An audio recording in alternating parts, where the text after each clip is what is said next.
할렐루야, 감사합니다. 목요 성경 공부, 오늘은 지난주에 이어서 마가복음 우리가 제9장 지난주에 그 중간에 하다가 말았죠. 지난주에 9장 1절에서부터 29절까지 했고 오늘은 30절에서부터 50절까지 마가복음을 공부하도록 하겠습니다. 자, 지난주에도 우리가 이제 말씀드렸던 것처럼 마가복음 9장에서는 참 제자도에 관한 부분들을 전체적으로 조명하고 있는데, 이 제9장에서 전체적인 부분들로서 조명할 때에 제9장이 참 제자도의 길을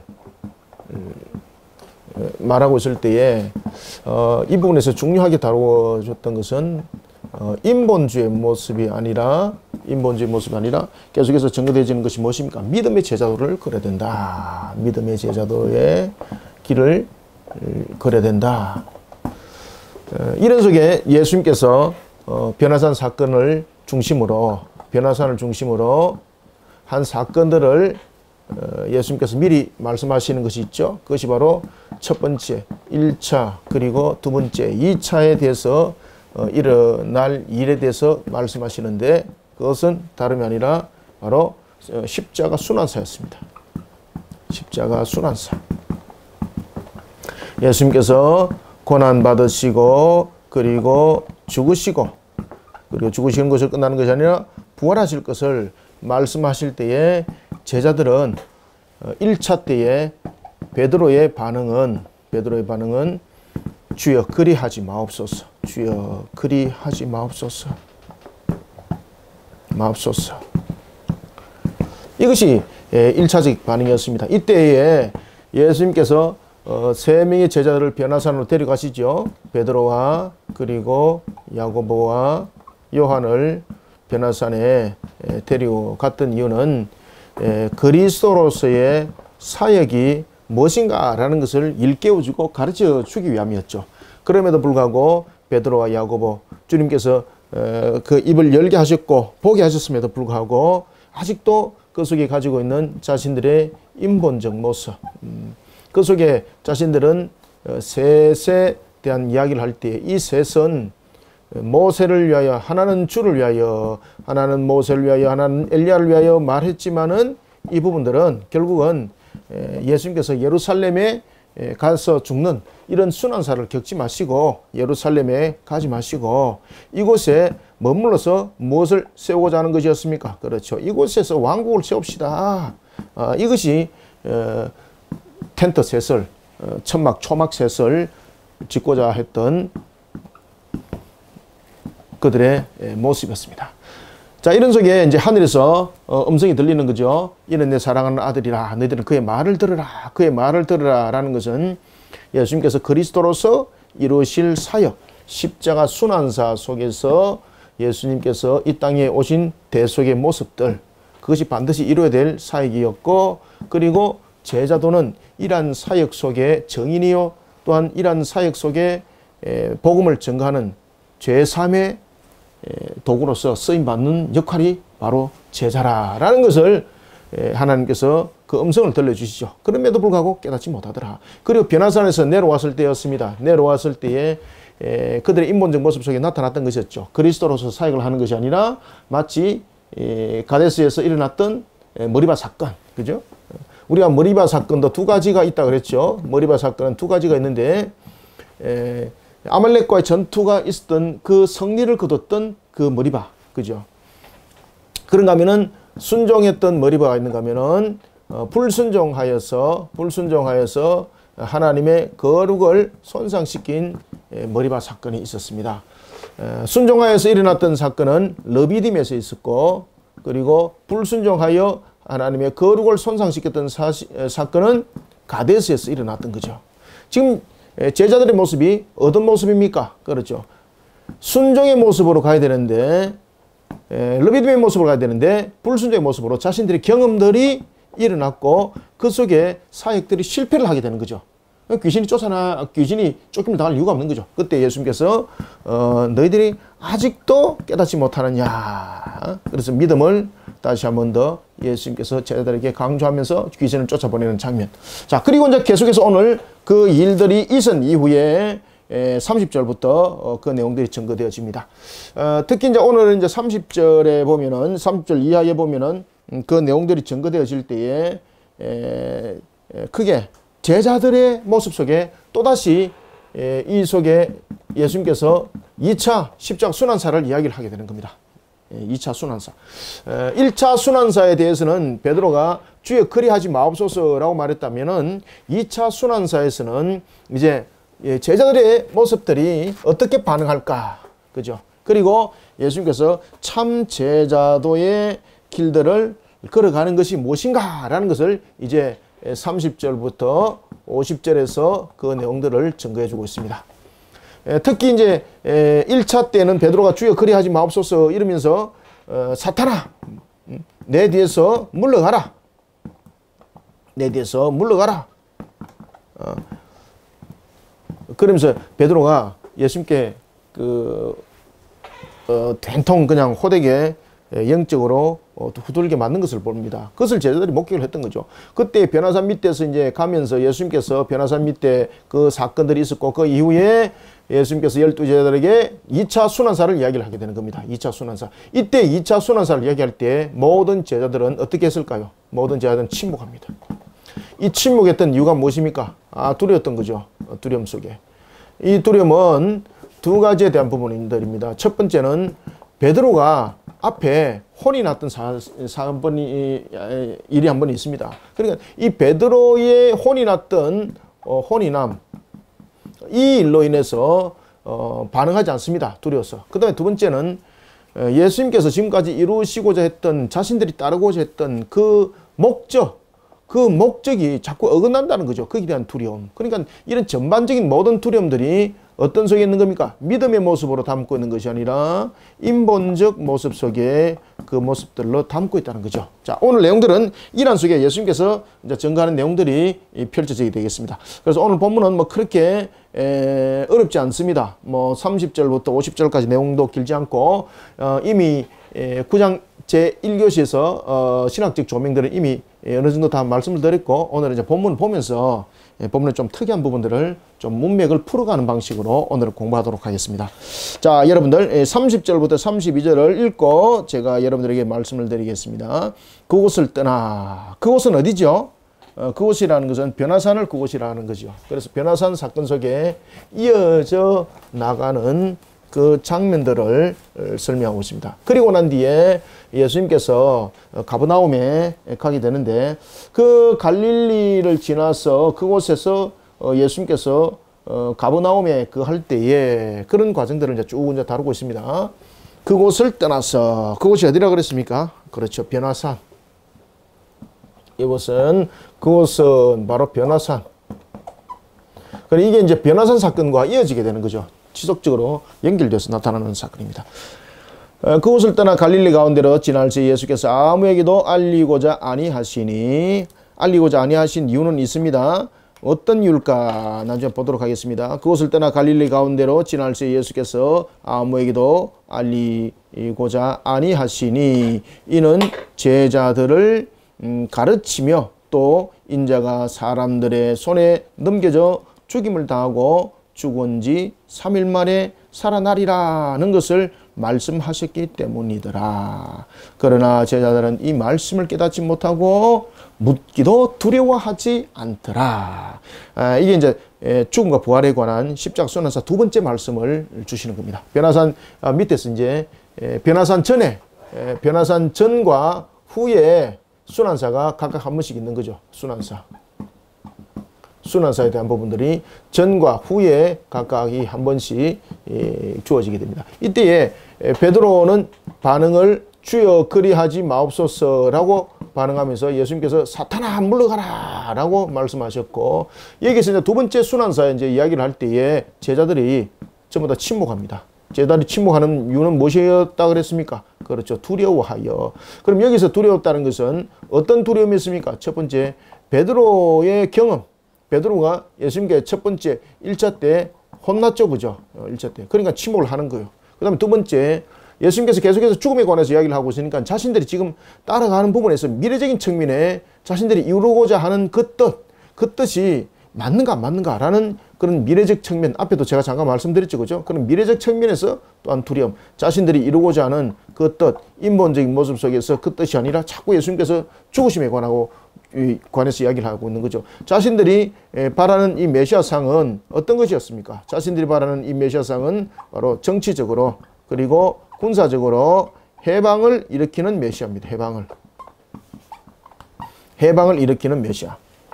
그런 메시아로서의 그 모습이 자꾸 지워지는 거죠. 그럴 때 자신들에게 미래는 보장이 없는 거죠. 그러니 미래에 대한 두려움, 그런 인본적 모습 속에 이들은 두려움에 사로잡히게 되었더라라는 것입니다.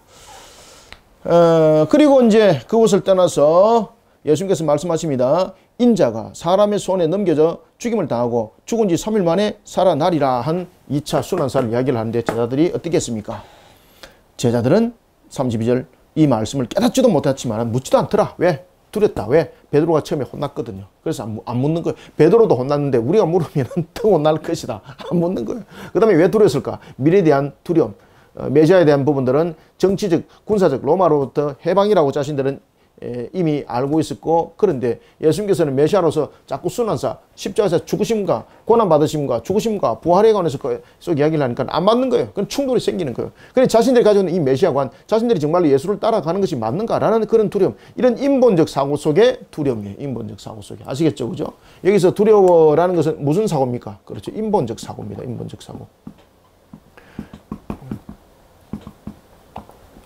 인본적 사고 속에서의 두려움입니다. 이거는 인본적 사고 속에서의 두려움.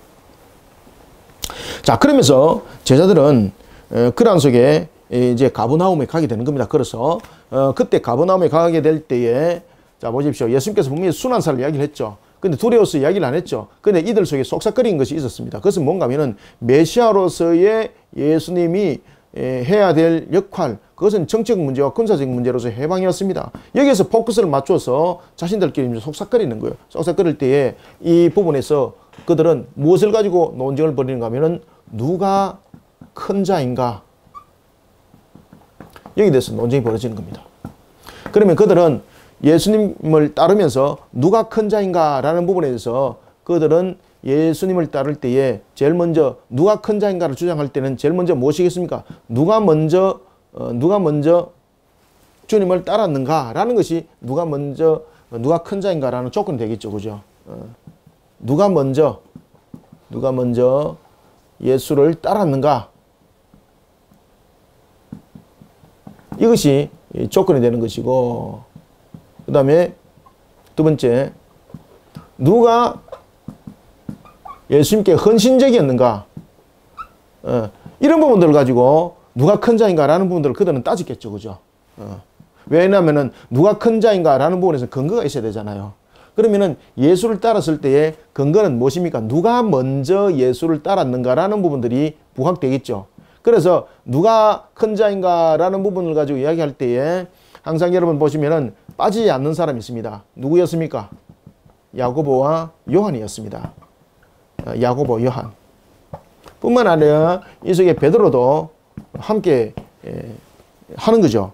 왜 여러분들 야고보, 요한이 이런 부분에서 자꾸 금명될까요? 왜 그런가 하면은 요한은 우리가 이제 사도 요한은 세례 요한의 제자였습니다. 세례 요한의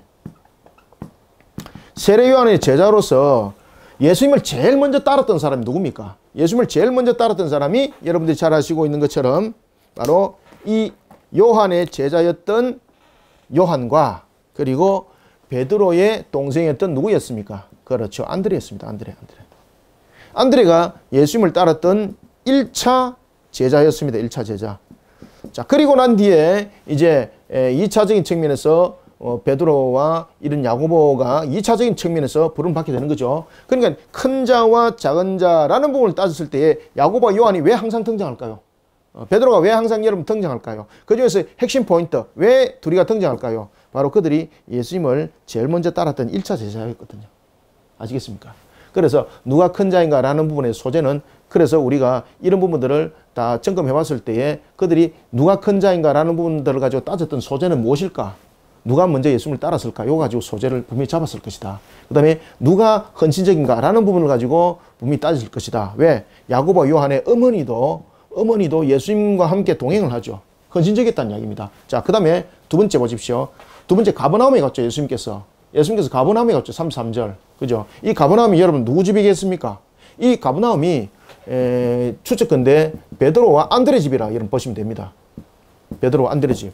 그러면은 베드로가 굉장히 헌신적이라는 이야기죠. 그죠? 안드레 굉장히 헌신적으로 했다는 이야기죠. 그러면 누가 큰 자인가라는 부분에서 따졌을 때는 주 소재는 무엇이었습니까? 누가 먼저 예수님을 따랐는가? 누가 헌신했는가? 여기 소재였다라는 것입니다.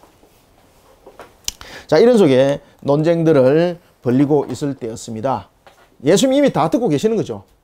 그리고 이들의 속마음들이 어떤 계획 속에서 지금 이 일들이 이러한 논쟁들이 벌어졌는가라는 것은 예수님께서 이미 다 알고 계시는 거죠. 이 부분들을 이미 다 알고 계시는 거죠. 메시아에 관한 부분들을 정책 개발하고서 일으킬 때에 예루살렘에서 자신들의 위치, 그러면서 인본적 사고 속에서 생각하는 이런 속에 누가 큰 자인가 이미 예수님께서 다 알고 계셨던 거죠. 그래서 예수님께서 이제 물어보는 겁니다. 자, 33절. 이제 드디어 이제 이런 누가 큰 자인가라는 논쟁 속에서 가버나움에 도착했습니다. 그때 예수님께서 집에 이르게 되는데 이때의 집은 베드로와 안드레 집이었을 것이다 라고 이렇게 추측이 되는 겁니다. 가버나움에 이르러 집에 계실새 제자들에게 물으십니다. 무엇을 묻겠습니까? 너희들이 길에서 서로 토론한 것이 무엇인가? 이거 묻는 거예요. 무슨 이유 때문에 예수님께서 이제 거론하는 거 아시겠죠? 제자도로서의 길들을 걸어갈 때 인본적 사고가 아니라 무슨 제자도의 길을 걸어가야 된다는 겁니까? 그렇죠. 믿음과 순종을 말하고 있습니다. 믿음과 순종. 믿음과 순종의 제자도. 너희들이 길에 오면서 서로 무엇을 토론했는가? 이래 묻습니다. 33절. 가버나움에 이르러 집에 계실새 제자들에게 물으시되 너희가 길에서 서로 토론한 것이 무엇이냐 하시되 그들이 잠잠합니다. 왜? 잠잠할 수밖에 없잖아요. 벌써 베드로 부부는 변화산 오르기 전에 혼났고 그 다음에 순환사에 대해서 이야기할 때 그들은 두려워서 잠잠했습니다. 아, 이거 우리가 이야기하는 거 다 듣고 계셨구나. 우리끼리 그냥 속삭거리면서 이야기했는데 다 듣고 계셨구나 라는 두려움. 그 다음에 대답했다가는 또 베드로처럼 어떻게 혼날지 모르니까 그런 두려움. 그러니까 잠잠한 거예요. 그때 예수님께서 말씀을 하시는 거예요. 34절. 그들이 잠잠하니 이는 길에서 서로 누가 크냐 하고 쟁론하였습니다. 누가 크냐. 여기서 누가 크냐라는 것은 쟁론했다는 것은 인간들이 가지는 세속적 관심사 그것을 가지고 이야기했다는 겁니다. 세속적 관심사. 그런 예수님께서 깨뚫었던 것이었고 그것을 자신들도 어느 정도 짐작을 했다는 거죠. 그래서 예수님께서 너희들이 길에서 무엇을 논쟁했는가, 무엇을 너희들이 논했는가 라고 물을 때에 이 부분들은 이미 세속적이라는 것을 예수님께서 이미 아셨다는 거죠. 그래서 그들이 잠잠하더라. 예수님께서 이제 말씀하시는 거예요. 그들이 잠잠하니 이는 길에서 서로 누가 크냐 하고 쟁론하였습니다. 예수께서 말씀하십니다. 35절. 예수께서 앉으사 12제자를 부르십니다. 전부 다 안춥니다. 불러서 이렇게 말합니다. 너희들이 길에서 무엇을 쟁론한지 내가 알고 있는데 너희들은 그 쟁론한 사실에 대해서 똑바른 사고를 가지고 나를 따르라. 그러면서 예수님께서 어떤 이야기를 하고 있는가 하면은 어린 아이에 대한 비유를 가지고 예수님께서 말씀하십니다. 자, 여기서 이제 보면은 어린아이 품에 그 당시에 있었던 자가 누구인가? 그냥 상징적인 것인가? 아니다. 그것은 역사적이었다. 그래서 이제 그 당시에 예수님이 한 아이를 데리고 천국에 관해서 비유를 설명할 때와 또한 지금 예수님의 제자도에 관해서 아이 하나를 데리고 설명할 때에는 그 부분들이 다르죠. 특히 예수님께서 오늘 장면 말고 천국에 관해서 이야기를 할 때 아이를 데리고 이 어린아이와 같은 자가 천국에 임할 것이다 라고 말할 때 그 아이는 누구였을까? 그때 그 아이는 이제 역사신학자들이 이제 그런 이야기를 합니다. 그때의 그 아이는 바로 이그나티우스, 속사도 교부였던 나중에 자라나서 예수님의 제자의 제자가 되는 속사도 교부였던 이그나티우스였다. 이렇게 역사적으로 이야기를 하기도 합니다. 자, 35절. 예수께서 앉으사 12제자를 부르시고 말씀하십니다. 누구든지 첫째가 되고자 하면 무사람의 끝이 되며 무사람의 섬기는 자가 되어야 하리라 하시고, 자, 이게 이제 제자도가 무엇인지를 가르치는 거예요. 지금 예수님께서 지금 말씀하시는 이 장면은 무엇인가 하면은 무엇이 제자도인가라는 겁니다. 제자도. 무엇이 제자도인가? 제자도는 세속적인 것으로서 제자도를 보고 있지만은 예수님께서는 이 제자도의 첫째 나타나는 모습은 어떤 모습이 되어야 되는가? 35절에 보면 이렇게 말합니다. 첫째가 되려고 하는 것이 아니라 우리는 제자도는 끝이 되는 것이고 섬기는 자가 되는 것이다. 제자도는 첫째가 되는 것이 아니다. 세속적인 측면에서 어떤 자신의 위치를 탐하는 것이 아니다. 그러면 이 제자도는 무엇인가? 끝에 임하는 것이고 그 다음에 섬기는 자리에 임하는 것이 이것이 제자도에 임하는 것이다 라고 말하면서 예수님께서 누구를 앉혀놓습니까? 그렇죠. 어린 아이를 이곳에 앉혀놓습니다. 자 봅시다. 자 36절 37절 두 절을 보겠습니다. 어린아이 하나를 데려다가 그들 가운데 세우시고 안으시며 제자들에게 이르시되 이렇게 말씀하십니다. 누구든지 내 이름으로 이런 어린아이 하나를 영접하면 곧 나를 영접하며 누구든지 나를 영접하면 나를 영접함이 아니요 나를 보내신 이를 영접함이니라. 자 이게 무슨 이야기인가 하면은 이 어린아이를 첫째 제자도는 첫째 되는 자리에 자신을 앉추는 것이 아니라 항상 끝에 그리고 섬기는 자리에 자신을 두는 것이다. 그러면서 예수님께서 이 제자도의 길들을 걸어갈 때에 어린아이를 딱 데려 놓습니다. 이 어린아이를 데리고 지금 설명하는 이유가 자 이게 이제 특히 그 어린아이 이러면은 우리가 이제 그 헬라어로 파이디온이라고 이렇게 말하거든요. 헬라어로 그냥 한번 써볼게요. 예. 제가 잠깐 지우고 쓸게요.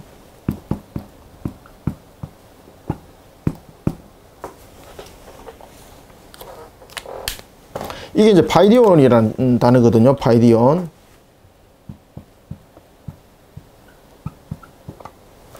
이 파이디온은 이게 이제 어린아이로 번역이 되는데 이 어린아이는 그냥 단순한 어린아이가 아니라 이 헬라적인 측면에서 이것을 보다 더 명확하게 우리가 이야기를 하게 되면은 그 연약한 자, 특히 이제 이 파이디온 이러면은 그냥 단순한 그냥 어린아이가 아니라 그 오늘 37절에 그 내용이 나오죠. 이런 어린아이 하나를 영접하면이라는 것은 하찮은 자, 연약한 자 이 부분들을 함께 설명하고 있습니다. 하찮은 자.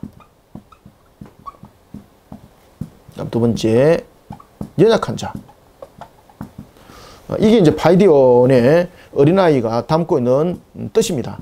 그러면은 너희들은 이 제자도는 바로 무엇인가 하면은 누가 첫째 자리에 앉는가 이런 세속적인 권력을 가지고 다투는 자리가 아니다.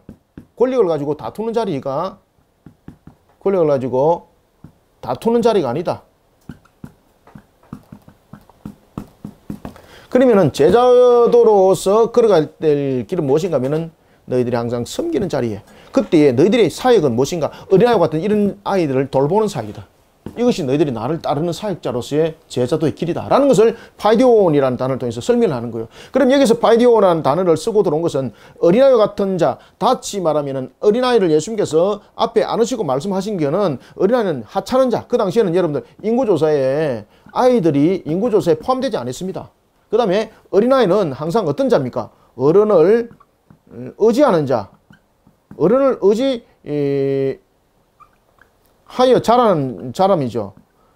부모를 의지하는 자, 부모를 의지하면서 자라는 자죠. 그래서 연약한 자, 스스로 뭔가 할 수 없는 거죠. 이런 아이들을 불러 모으는 것이 제자도의 길이다 이 말이에요. 이게 너희들이 누가 큰 자인가를 논하면서 너희들이 나를 따르고 있는데 실질적인 제자도는 누가 큰 자인가를 따지면서 세속적인 위치를 탐하는 자가 아니다. 위치나 무엇을 권력을 탐하는 자리가 아니다. 권력을 탐하는 자가 아니다. 어떤 자리다? 섬기는 자세로서 말제에 임하는 그런 모습이다. 그럴 때 너희들의 사역은 바로 어린아이와 같은 이런 아이들을 천국으로 인도하는 것이다. 그러면은 이 여기서 예수님께서 어린아이를 왜 품에 안으면서 이 말씀하셨을까요? 이 파이디온이라는 단어가 가지는 의미가 하찮은 자, 연약한 자다 라는 의미를 이 속에 설명하기 위해서 예수님께서 말씀하시는 겁니다. 아시겠죠? 그죠? 그래서 예수님께서 말씀하시는 거예요. 35절에 보면 첫째가 되고자 하면 무사람이 끝이 되며 무사람을 섬기는 자가 되어라. 그죠? 제자도는 무엇인가? 위치를 탐하고 권력을 탐하는 자가 아니다. 첫째. 그러면 끝에 임해라. 섬기는 자리에 너희들이 임하는 것이 첫 번째 제자도다. 이것이 나를 따르는 모습이다. 왜? 예수님께서 순환사를 이야기했던 것은 전부 다 무엇입니까? 구원의 죄사함이죠. 죄사함. 구원의 죄사함이죠. 그럴 때 너희들이 나를 따르는 사역은 바로 어린아이와 같은 이런 자들을 인도하는 사역이다. 인도하는 사역이다. 이해가셨죠? 그죠? 그래서 예수님께서 어린아이를 안고 설명을 하는 거예요. 누구든지 내 이름으로 이런 어린아이 하나를 영접하면 곧 나를 영접하며 누구든지 나를 영접하면 나를 영접함이 아니요 나를 보내신 이를 영접합니다. 라는 것은 이것이 제자도라는 겁니다. 제자도. 33절, 37절. 37절은 바로 이것이 제자도라는 것을 가르쳐 주는 거예요. 자, 그리고 난 뒤에 38절에서부터 자 38절에서부터 40절까지 읽읍시다. 시작. 요한이 예수께 여짜오되 선생님 우리를 따르지 아니한 어떤 자가 주의 이름으로 귀신을 내쫓는 것을 우리가 보고 우리를 따르지 아니함으로 금하였나이다. 예수께서 이르시되 금하지 말라. 내 이름을 어떡하여 능한 일을 행하고 즉시로 나를 비방할 자가 없느니라. 우리를 반대하지 않는 자는 우리를 위하는 자니라. 아멘. 자, 이렇게 예수님께서 이제 가르침을 줬습니다. 제자도는 무엇인가? 바로 세속적인 모습 속에서 위치를 탐하고 권력을 탐하는 것이 아니다. 제자들이 큰 자인가 누가 작은 자인가를 따질 때는 이미 세속적인 부분에서 권력과 위치를 가지고 따졌다는 이야기죠. 그때 예수님께서는 끝자리와 섬기는 자리라는 것을 제자들이 써야 될 위치라는 것을 설명하고 그리고 그들의 사역은 어린아이와 같은 하찮은 자, 연약한 자들을 천국으로 인도하는 사역이라고 말씀을 주고 그리고 난 뒤에 있을 때였습니다. 그때 요한이 앞에도 누가 큰 자인가 설명할 때 요한이 나왔죠. 요한이 예수님께 이렇게 말씀하십니다. 선생님 우리를 따르지 않는 자가 주님의 이름으로 귀신을 쫓았습니다. 아 이거는 무엇입니까? 말 그대로 독선적이고 배타적인 제자의 모습들이었습니다. 독선적이고 배타적인 모습. 예수님께서 순환사를 이야기를 하고 벌써 이와 같이 제자들의 잘못된 부분들을 계속해서 지적해 나가고 있고 그리고 또 하나는 어린아이라는 파이디온이라는 단어를 써서 파이디온이라는 단어까지 써서 파이디온이라는 단어까지 써서 이것이 바로 연약한 자 연약한 자 그리고 사람들이 볼 때 하찮은 자 이런 자들을 구원의 길로 인도하는 것이 제자도다라는 것을 예수님께서 아이를 통해서 설명했죠. 그런데 또 제자를 보십시오. 요한이 뭐라고 이야기를 하고 있습니까? 요한이 뭐라고 말하는가 하면은 배타적이고 지금 그 38절의 내용이 그 내용이죠. 굉장히 독선적이죠. 배타적이고 독선적이죠. 이 모습이 어떻게 나타납니까? 예수님을 따르지 않으면서 예수님의 이름으로 사역한다. 이 자들을 가만두가 되겠습니까? 마치 여러분들 보시면은 여호수아가 장막에 방언을 하면서 예언을 하는 자 그를 모세에게 이야기를 하죠. 아 허락도 안 했는데 말이지 그렇게 머물고 있습니다 라고 말할 때 놔둬라 라고 하나님께서 그 입을 통해서 다시 증거하시죠. 요한의 모습은 바로 예수님을 따르지 않으면서 예수님의 이름으로 사역하는 것은 이것은 배타적이라는 거죠. 그러니까 자신들이 특출하게 예수님을 따르는 부분에서 이미 자신들은 따르는 제자들을 특별청으로 보는 겁니다. 특별청. 그러니까 배타적이고 독선적인 내용이 나오는 겁니다. 예수님을 따르지도 않으면서 예수님 이름으로 지금 사역하고 있습니다. 이 자들 혼내주세요. 이거는 무슨 이야기입니까? 다시 말하면 예수님께서 허락도 안 했는데 다시 말하면 허가증도 받지 않고 쉽게 말하면 영업했다는 이야기죠. 그죠? 좀 비속적으로 좀 말씀드리면은. 그러니까 이런 부분들은 제거를 시켜야 됩니다. 왜? 우리 속에서 전체적인 부분들이 중심이 나와야 되는데 이 자들이 예수님을 따르지 않으면서 그 이름으로 지금 사역을 하고 귀신 쫓아보내는 사역을 지금 하고 있습니다. 라고 이야기를 하는 겁니다. 이 잘못됐잖아요. 라고 말할 때 예수님께서 뭐라고 말씀하시는가 하면 39절에 금하지 말라. 내 이름으로 어떡하여 능한 일을 행하고 즉시로 나를 비방할 자가 없느니라. 우리를 배반하지 않는 자는 우리를 위하는 자다. 그죠? 그래서 제자도는 어떤 권위적 측면에서 설명되어지는 것이 아니라 예수님의 그 이름으로 우리가 믿음의 사역을 이루는 것이다. 이것이 제자입니다. 제자의 길. 제자의 길. 우리가 직접적으로 예수님으로부터 배웠고 우리가 그 정인인데 그런 우리가 말이지 사역을 해야 되는데 우리의 사역을 이가 넘었었습니다. 우리의 사역을 침범했습니다. 지금 이야기잖아요. 그때 예수님께서는 이름으로 예수의 이름으로 믿음으로 사역을 이루는 것이 제자의 길이다. 라고 40절에서 설명하는 겁니다. 그래서 우리를 배반하는 자, 우리를 반대하는 자가 아니다. 그들은 우리를 위하는 자니라 라고 말씀을 주는 겁니다. 자, 41절부터 43절까지 읽읍시다. 시작. 누구든지 너희가 그리스도에게 속한 자라 하여 물 한 그릇이라도 주면 내가 진실로 너희에게 이르노니 내가 결코 상을 잃지 아니하리라. 42절. 또 누구든지 나를 믿는 이 작은 자들 중 하나라도 실족하게 하면 차라리 연자맷돌이 그 목에 매여 바다에 던져지는 것이 나으니라. 참 이게 중요한 내용들입니다. 특히 이제 믿음이 작은 자를 실족게 하는 것은 아주 그 중대한 사건이라는 거죠. 이런 자는 차라리 연자맷돌에 목이 매어 던져지는 것이 오히려 더 낫다.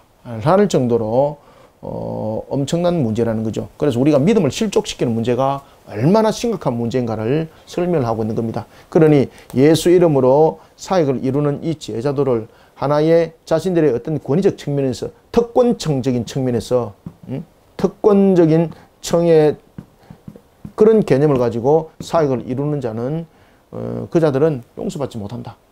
그리고 믿음이 연약한 자들을 잘 이렇게 보필해서 이렇게 하지 못하고 믿음이 연약한 자들을 자기 생각과 자기 의지에 맞추어서 포커스를 맞춰서 예수 이름을 덮어버리는 그런 거짓된 사역들, 그것이 바로 오늘 본문에 나타나고 있는 그런 자들입니다. 믿음이 작은 자들, 실족시키는 자들입니다.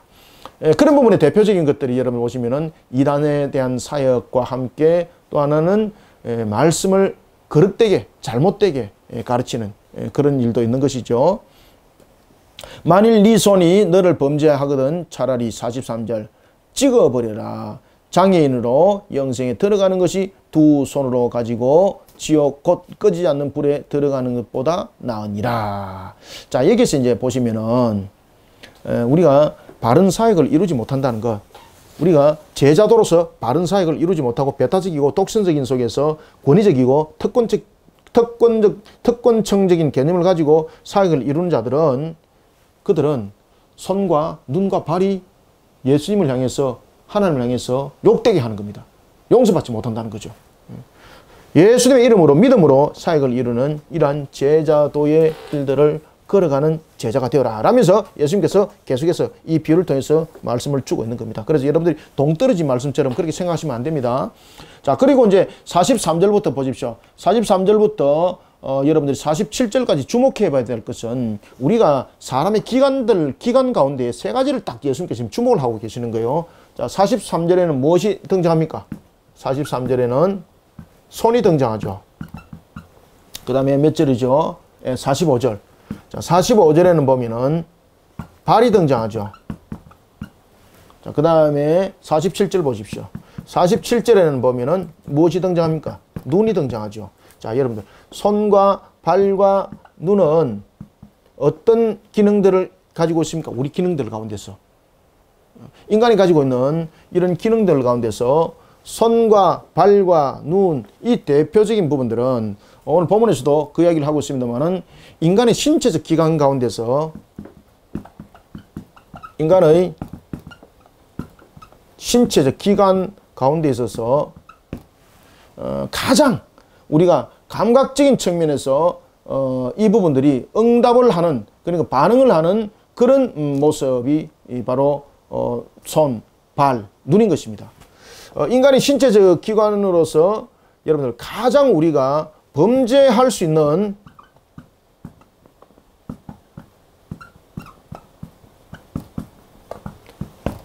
기관이 뭡니까? 여러분 머리털도 맞춰도 감각이 있죠. 살을 만져도 감각이 있죠. 배를 만져도 감각이 있죠. 등을 만졌습니다. 감각이 있죠. 꼴을 만졌습니다. 감각이 있습니다. 눈도 감각이 있고. 그죠? 근데 왜 코는 이야기를 안 했을까? 눈과 발과 손과 발과 눈은 무엇입니까? 손과 발과 눈은 인간의 신체적 감각 기관 가운데서 범죄할 수 있는 기능을 가지고 있는 기관입니다. 이게 손으로 무엇을 합니까? 손으로 우리가 살인을 행하고 그리고 도둑질을 하고 다른 사람을 상해를 입히고 이런 부분도 생기죠. 그 다음에 발로는 자신이 행하는 거죠. 어떤 위치에 가는 거죠. 음란한 위치에도 가고 위치에도 가고 이런 식으로 보게 되는 거죠. 눈 무엇입니까? 내가 보는 부분에 대해서 음란을 보게 되는 것이고 뭐 이런 부분들 예를 들어서 이런 부분들이 감각적인 부분에서 인간의 신체 기관 가운데서 범죄할 수 있는 그런 기능의 요소를 가지고 있는 기관, 그것이 손과 발과 눈입니다. 이해가셨죠? 그래서 예수님께서 43절과 45절과 47절에서 이 세 가지를 가지고 딱 지금 제자들에 관해서 이야기를 하고 있는 겁니다. 우리들의 제자도의 길은 손이 어떻게 되는가? 발이 어떻게 되는가? 눈이 어떻게 되는가? 라고 말하면서 예수님께서 말씀하실 때에 딱 이 말씀을 하세요.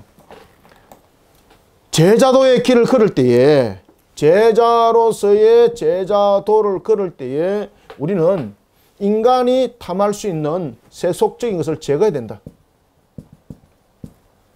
세속적 요소를 제거해야 된다.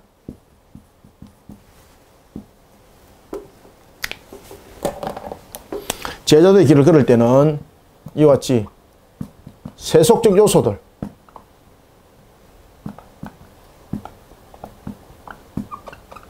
제거해야 된다.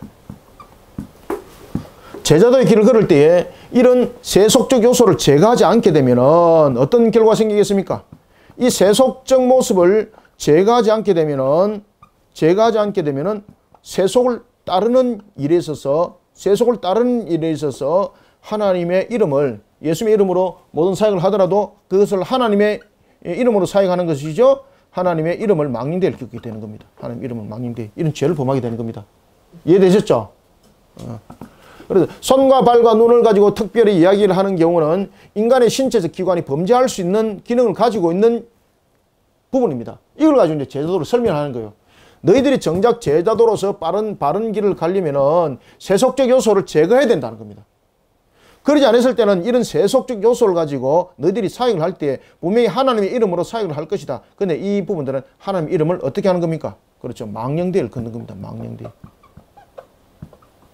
망령되게 걷는 사역이 되기 때문에 하나님으로 이 사역을 하고도 하나님으로부터 용서받지 못한다는 이야기입니다.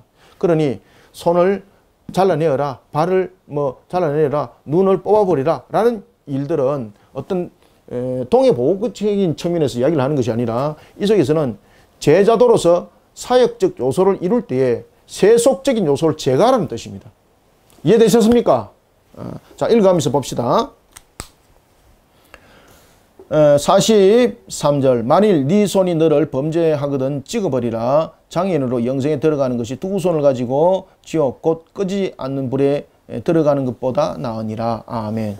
자, 이게 지금 보면은 그 손으로 사역을 이룰 때에 범죄하는 요소를 가지고 있는 이 부분을 신체적 요소를 가지고 있는데 인간의 죄성으로 가지고 있는 인간의 이 죄성의 모습이죠. 인간의 죄성에 가지고 있는 속성의 모습 속에서 제자도가 그대로 흘러갔을 때는 이 손으로서 너가 범죄하게 된다는 거죠. 그때에 그 손이 하는 사역은 모든 것이 하나님의 이름을 망령되게 일컫게 되는 것이고 그는 차라리 지옥 불못에 던져지는 것보다 더 못한 사역을 이루게 된다는 겁니다. 그러니 만일 네 손이 너를 범죄하거든 찍어버리라 라는 것은 제자도로서 세속적 요소를 제거하라 이 말입니다. 아시겠습니까? 찍어버리라. 장애인으로 영생에 들어가는 것이 두 손을 가지고 지옥 곧 꺼지지 않는 불에 들어가는 것보다 나으니라. 그 다음에 두 번째 45절 만일 네 발이 너를 범죄하거든 찍어버리라. 그죠? 다리로서 사역을 이루면서 자신의 욕망을 채우기 위해서 간다든지 자신의 권위와 권세를 세우기 위해서 간다든지 누가 큰 자인가 라는 것처럼 말입니다. 그의 발이 어디를 향하겠습니까?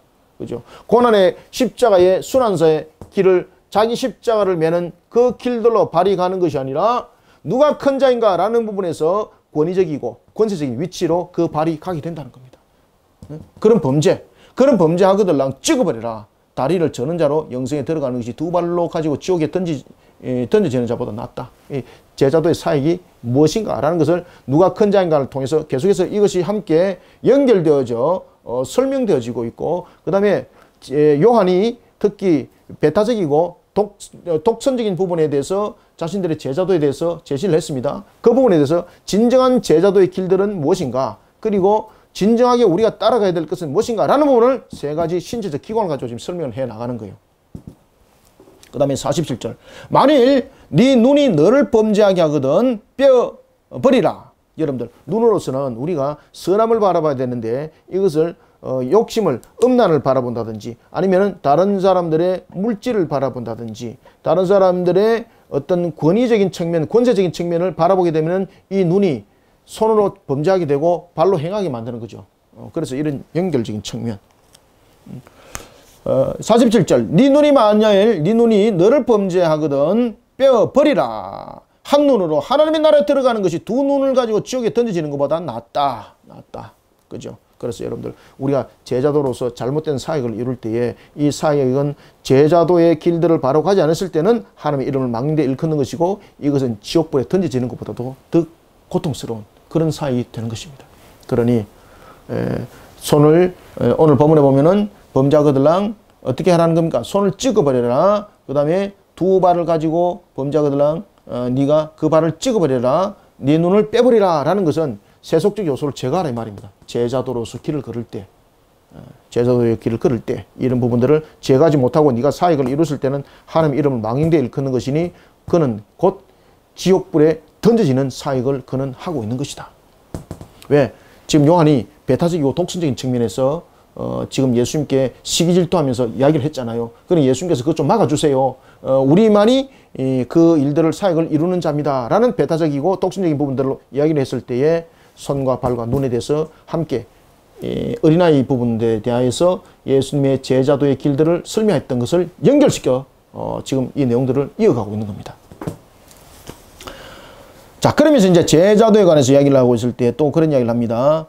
거기에서는 구더기도 죽지 않고 불도 꺼지지 아니하느니라. 49절부터 50절 사람마다 불러서 소금 치듯 함을 받으리라. 소금은 좋은 것이로되 만일 소금이 그 맛을 잃으면 무엇으로 이를 짜게 하리요? 너희 속에 소금을 두고 스로 무엇을 하라? 화목하라 하시니라. 아멘. 딱 끝에 이제 그 얘기를 하잖아요. 제자도의 길들을 걸어갈 때에 사람과의 화목, 제자들과의 화목, 그 화목을 통해서 세속적 요소를 너희들 제거하라. 이러면서 예수님께서 결론을 내리는 것을 볼 수가 있습니다. 자, 여기서 이제 손과 발과 눈에 대한 부분들을 가지고 예수님께서 설명하신 이유 이제 아시겠죠? 그죠? 앞에 파이디온을 가지고 설명하신 이유도 이제 아시겠죠? 이런 부분들은 동떨어져서 하는 것이 아니라 제자도의 길들을 가지고 설명할 때에 세속적인 부분들 그리고 세속적인 요소를 가지고 사역을 해서는 안 된다는 것과 연약한 자들과 하찮은 자들을 너희들은 복음으로 불러 모으는 사역 속에서 낮은 자리에 섬기는 자로서 그 일들을 행하는 것이 제자도다라고 말씀을 하시는 거예요. 그러면서 예수님께서 또 결론적으로 한 단어를 사용하시는데 그것은 바로 뭔가 하면은 소금이라는 겁니다. 소금.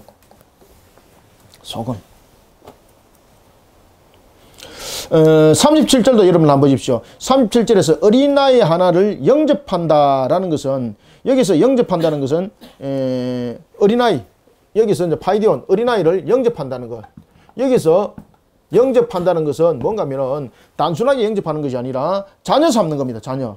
자신의 자녀 삼는 것. 자신의 자녀 삼는 것.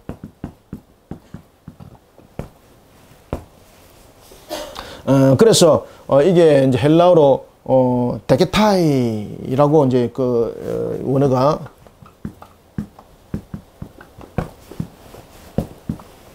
이렇게 설명되고 있습니다.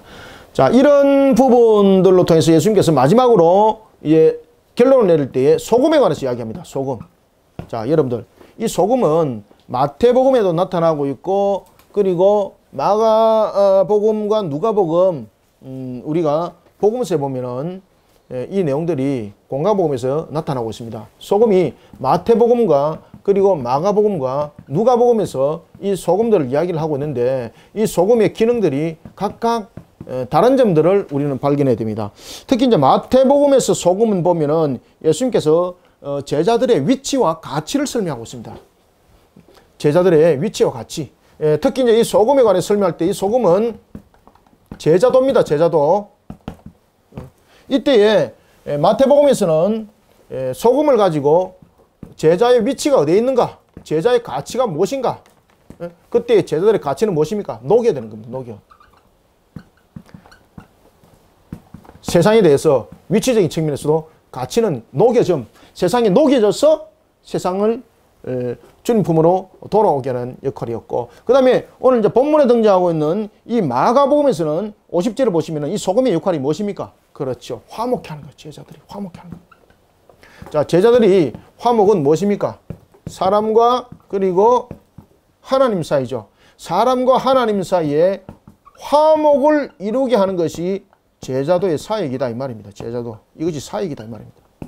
그래서 이 속에 소금을 등장시키는 겁니다. 그러니 너희들은 누가 큰 자인가 이것을 가지고 논하지 마라.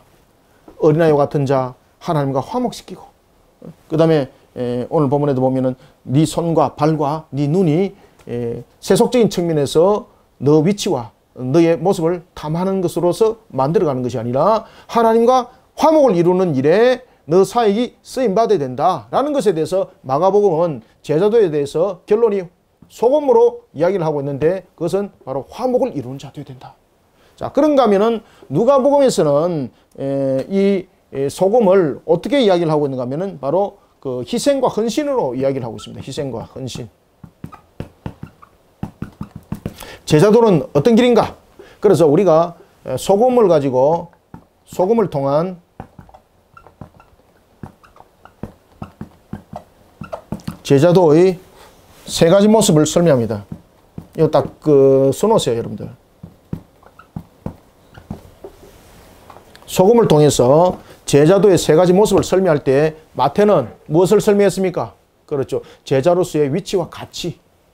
그 다음에 마가복음은 화목을 이루는 것. 그 다음에 누가복음은 희생과 헌신을 이루는 것. 이것이 제자도다 이 말입니다. 소금을 통해서. 그래서 제자도에 대해서 하이라이트로 설명할 때 예수님께서 소금으로 딱 마무리를 하죠. 소금으로 마무리를 하는 이유는 바로 이런 파이디오, 그 다음에 영접한다는 거, 디케타이, 그 다음에 눈과 손과 발에 대한 부분들, 이런 모든 부분들이 하나님과 사람 사이에 화목을 이루는 적인 측면에서의 사역이라는 것입니다.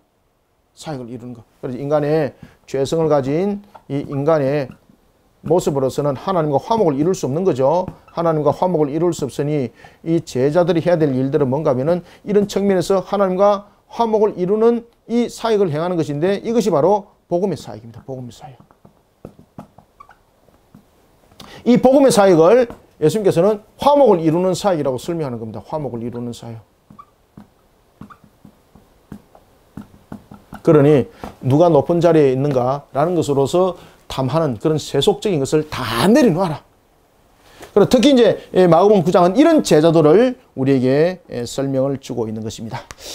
자, 30절부터 이제 30절부터 50절까지 이제 제자도 두 번째 관에서 여러분들에게 설명을 드렸습니다. 자, 여러분들이 참고 잘 하시고 또 이런 부분들의 신앙들을 또한 잘 만들어가는 저와 여러분들이 다 되기를 소망합니다.